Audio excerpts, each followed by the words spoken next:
எத்தனையோ நாமங்கள் பெருமாளுக்கு இருந்தால் எத்தனையோ அதில் கோவிந்த நாமமே அவனுக்கு மிகவும் விருப்பமானது. அதில் கோவிந்த நாமத்திற்கு மிகவும் பலவித அர்த்தங்கள் உண்டு.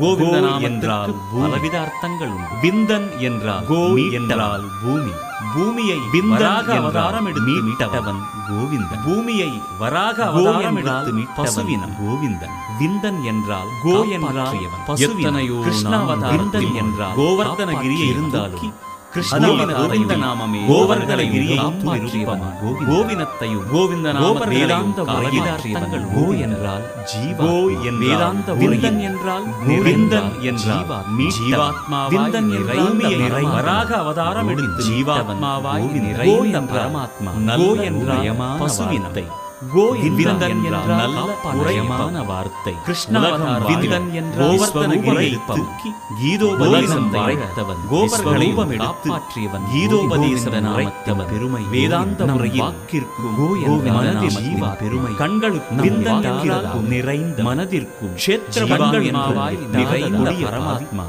கோவிந்த நாமத்தை உபதேசமாய் நல்ல கோவிந்த நாம பாவ வினைகளை விந்தன் என்றழைத்து உரைத்தவன். பாவ வினைகளை உலகம் வாழ ஸ்ரீ வெங்கடேசன் கோவிந்த நாம கீதோபதேசம் உரை நம்மை சிறப்பான பாதையில் கோவிந்த நாம வழிநடத்தி செல்கிறது. நம்மை சிறப்பான பாதையில் வாக்கிற்கு வழிநடத்தி செல்கிறது என்கிற கண்களுக்கு துவாரகா நிலையா சங்க சக்கர கதா கோவிந்த மிக நிலையா ரக்ஷமா கோவிந்த நாம கோவிந்த